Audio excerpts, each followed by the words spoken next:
Hello, everyone. Though I'm unable to attend today, I'd like to thank the CSIS Global Health Policy Center for inviting me to contribute to this important conference. It's an honor to address this room of leaders working to solve the complex global threat of vaccine hesitancy. Each year, vaccines are estimated to save 2 to 3 million lives worldwide. Due to effective vaccination campaigns, what were once referred to as the usual diseases of childhood are now considered vaccine-preventable diseases. Unfortunately, vaccines are a victim of their own success.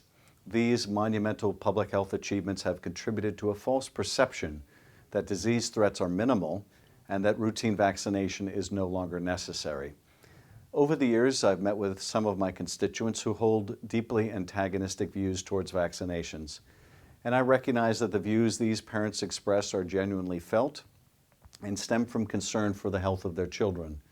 But the scientific and medical consensus is unequivocally in favor of the efficacy and safety of vaccines. It's imperative that we educate the public of that fact, especially at a time when vaccine-preventable diseases are spreading and children and others are suffering needlessly. This year alone, we have witnessed numerous outbreaks of measles across the country, a disease that was once considered eradicated in the United States. Declining vaccination rates pose an imminent threat to public health. In fact, the World Health Organization has identified vaccine hesitancy as a top global health threat for 2019. There's strong evidence to suggest that this widespread vaccine hesitancy is, at least in part, driven by medically inaccurate information about vaccines that surfaces on websites where many Americans get their information. As many of you know, earlier this year I wrote to Facebook, Google, and Amazon to ask them to take steps on their platforms to de-emphasize misinformation about vaccines. This, to me, strikes the right balance between free speech and public health. My fundamental concern is that social media platforms excel at optimizing for user engagement, but not the quality of information.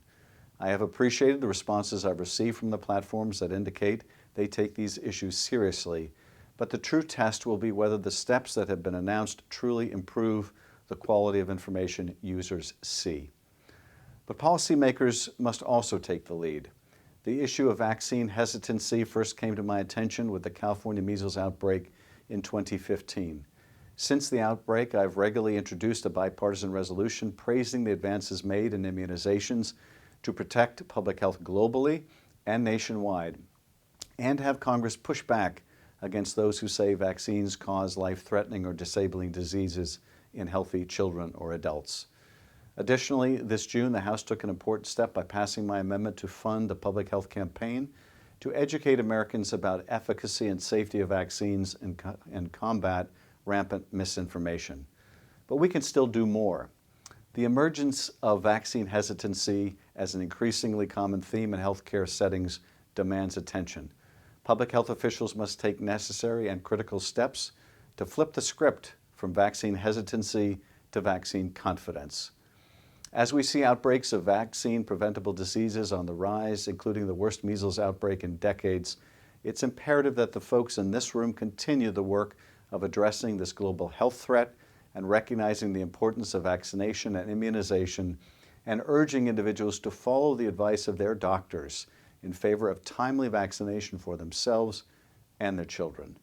Thank you again, and I look forward to hearing the outcomes of this important conference.